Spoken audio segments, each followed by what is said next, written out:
अगर एक लड़की का केले पर कॉन्डम चढ़ाना एजुकेशन है तो फिर एक लड़की का सर डांप कर एजुकेशन हासिल करना एजुकेशन क्यों नहीं? उन लोगों को अपनी औरतों की परवाह नहीं है जो औरत अपना पेट पालने के लिए अपना जिस्म बेचती है। एक हार्ड वर्क मैन या वुमेन के लिए किसी भी हार्ड टास्क को कंप्लीट करना कोई बड़ी बात नहीं होती। अगर उन्होंने सर डांपा तो वो डॉक्टर नहीं बन सकती, अगर उन्होंने सर डांप कर रखा तो वो एस्ट्रोनॉट नहीं बन सकती, अगर उन्होंने सर डांप कर रखा तो वो साइंटिस्ट नहीं बन सकती, वो फलां ढिमका नहीं बन सकती। आखिर क्यों? और एक लड़की तो अनफॉर्चुनेट हाफिज़े कुरान थी, अब मैं अनफॉर्चुनेट क्यों बोला इसके पीछे का रीज़न बताता हूँ। होप कि आपने असर की नमाज़ पढ़ी होगी, बिकॉज़ मैं ये वीडियो असर की नमाज़ के बाद बना रहा हूँ। दरअसल कहना ये था कि रिसेंटली 10th 12th का रिज़ल्ट होता है और कुछ हिजाबी गर्ल्स उसमें उन क्लासेस में टॉप करती हैं। यहाँ तक कि स्कूल में नहीं यार, डिस्ट्रिक्ट लेवल पर, स्टेट लेवल पर वो टॉप करती हैं। अब मैं ये नहीं कह रहा कि वो लड़कियों ने टॉप करा तो कमाल होगी ना, असर ना, मैं इस चीज़ पर बात नहीं कर रहा। बिकॉज़ टॉप करना कोई बड़ी बात नहीं है, क्योंकि पढ़ाकू बच्चों के लिए टॉप करना कोई बड़ी बात नहीं है। बड़ी बात टॉप करना उन लोगों के लिए जो लोग पढ़ते नहीं। ओके एंड किसी भी हार्ड काम को पूरा करने के लिए हार्ड उन लोगों को लगता है जो हार्ड वर्कर नहीं होते। एक हार्ड वर्क मैन या वुमेन के लिए किसी भी हार्ड टास्क को कंप्लीट करना कोई बड़ी बात नहीं होती। सो इसी तरह पढ़ने वाले बच्चे या बच्ची जो भी होती हैं उनके लिए कोई भी कम्पिटिटिव एग्ज़ाम निकालना कोई बड़ी बात नहीं होती। ओके, तो मैं यहाँ टॉपर्स की डिसरिस्पेक्ट नहीं कर रहा, मत बुरा मान जाओ यार इसने बोला कि टॉप करना कोई बड़ी बात नहीं है। हाँ, ये रियलिटी है। टॉप करना किसी भी फील्ड में टॉप करना या टॉप पर बैठना कोई बड़ी बात नहीं है।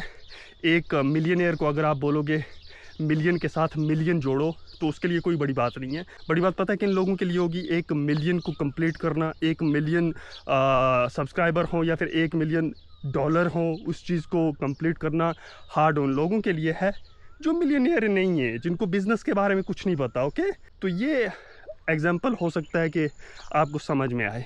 मैं इस टॉपिक पर वीडियो इसलिए बना रहा हूँ, मैं इस रिज़ल्ट पर वीडियो इसलिए बना रहा हूँ क्योंकि इस रिज़ल्ट में टॉप करने वाली जो लड़कियां थी ना, वो बुर्के वाली लड़कियां थी। ये बड़ी बात है सर, ये है मेरी इस वीडियो का टॉपिक, बुर्का सर, बुर्का। और एक लड़की तो अनफॉर्चुनेट हाफिज़े कुरान थी। अब मैं अनफॉर्चुनेट क्यों बोला इसके पीछे का रीज़न बताता हूँ। वो लोग जिनको बुर्का चुभता है, वो लोग जिनको ये लगता है कि जिन लोगों ने कुरान को पढ़ा होता है वो लोग अनपढ़ होते हैं, या फिर वो लोग जिनकी ऐसी सोच है कि जो औरतें मुसलमानों की बुर्का पहनती हैं उनको मुसलमानों ने गुलाम बना करके रखा है।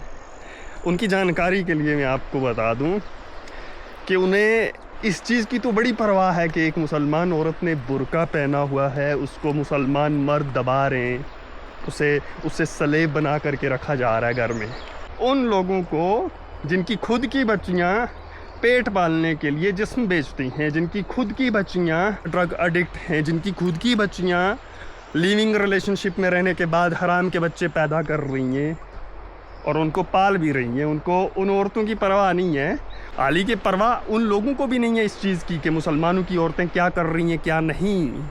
समझना बात को। दरअसल वो लोग जिस तरह अपनी औरतों को टिश्यू की तरह इस्तेमाल कर रहे हैं ना, ठीक उसी तरह वो चाहते हैं कि हम लोग मुसलमानों की औरतों को भी इसी तरह इस्तेमाल करें। दरअसल ये है वो प्रोपेगेंडा जिस पर टैग फेमिनिज़म का लगाया जाता है, जिस पर टैग फ्रीडम का लगाया जाता है, जिस पर टैग एजुकेशन का लगाया जाता है। और माज़रत चाहूँगा एक बात बोलूँ आपको, आज एजुकेशन भी 2 किस्म की हैं। इट्स अपॉन यू कि आप चूज़ किस एजुकेशन को करते हो। पहली वो एजुकेशन जो आपको स्लेवरी की ओर खींचती है, दूसरी वो एजुकेशन जो आपको अंधेरे से बाहर निकालती है। सो इट्स अपॉन यू कि आप चूज़ किस एजुकेशन को करते हो। फिर एक और टैग लगाया जाता है इक्वलिटी का, जेंडर इक्वलिटी का। मैं इस चीज़ में नहीं मानता। आपको मेरे को जो बुरा वाला कहना है कह दो, आपको मेरे को एक अनपढ़ मुसलमान कहना है, ठीक है। मैं एक ट्रेडिशनल मुसलमान हूँ, सामने वाले की नज़र में अगर मैं अनपढ़ हूँ तो इट्स ओके। सामने वाले की नज़र में अगर मेरी सोच स्टक हो चुकी है, मेरी सोच एक लिमिटेड सोच है, तो इट्स ओके। सामने वाले की नज़र में अगर मैं एक ऐसा मुसलमान हूँ जिसे एजुकेशन के बारे में कुछ नहीं पता, तो इट्स ओके।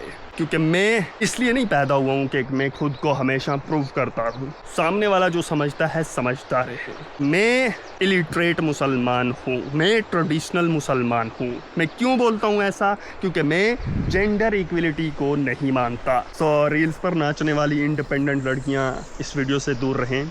वो लड़कियाँ, मैं सबकी बात नहीं कर रहा, लेकिन मोस्टली वो लड़कियाँ जिनको ये लगता है कि अगर हम वल्गर लैंग्वेज यूज़ करें बातों में तो हम कॉन्फिडेंट लगेंगी, हमें हम एक पावरफुल वुमेन लगेंगी, तो उनको मेरी इन बातों का बुरा लग सकता है। सो उनसे रिक्वेस्ट है कि वो इस वीडियो से दूर रहें।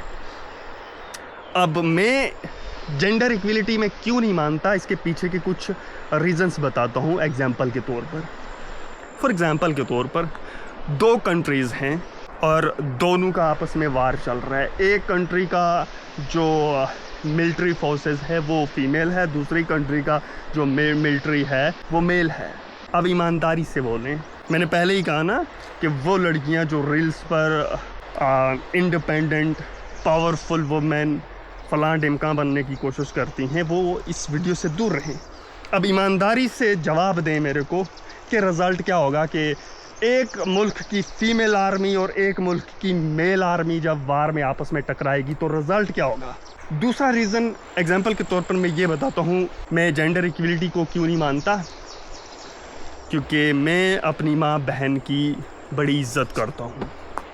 क्योंकि अगर मैं जेंडर इक्वलिटी को मान लूँगा तो मेरी तरह मेरी माँ बहन को भी ट्रैवल करते धक्के खाने पड़ेंगे, मेरी तरह मेरी माँ बहन को भी रिज़्क़ कमाने के लिए धक्के खाने पड़ेंगे, या फिर मेरी तरह मेरी माँ बहन को भी अपना घर चलाने के लिए मेहनत करनी पड़ेगी। क्योंकि आज मेरी माँ बहन घर में बैठकर आराम से जो चीज़ चाहे वो खा सकती हैं, जो चीज़ मर्ज़ी वो पहन सकती हैं।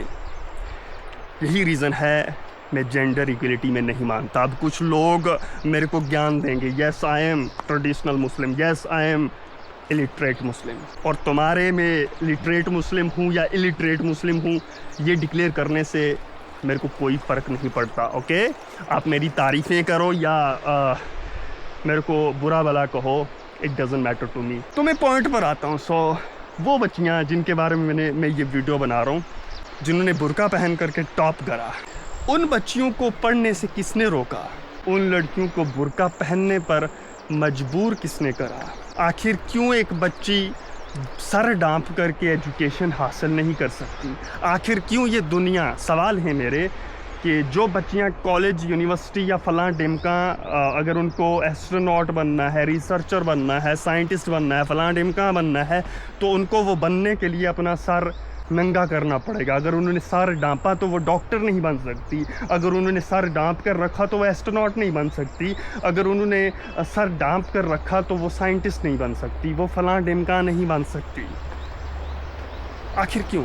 यस, मैं ट्रेडिशनल मुसलमान हूँ, मेरी छोटी सोच है, आई एक्सेप्टेड, लेकिन सवाल है मेरे सर, सवाल है मेरे सर। मैंने एक टीचर को देखा जो एक जवान स्टूडेंट को हाथ में केला दे करके कॉन्डम चढ़ाना केले पर सिखा रहा था। कौन बाप है, कौन भाई है जो प्राउडली इस चीज़ को एक्सेप्ट करेगा माशरे में कि एक टीचर उसकी जवान बहन को, उसकी जवान बेटी को या फिर एक लड़की को हाथ में केला दे करके सेक्स एजुकेशन के नाम पर केले पर कॉन्डम चढ़ाना सिखा रहा है। उस चीज़ के ऊपर टैग ये लगाया जा रहा है कि ये सेक्स एजुकेशन है।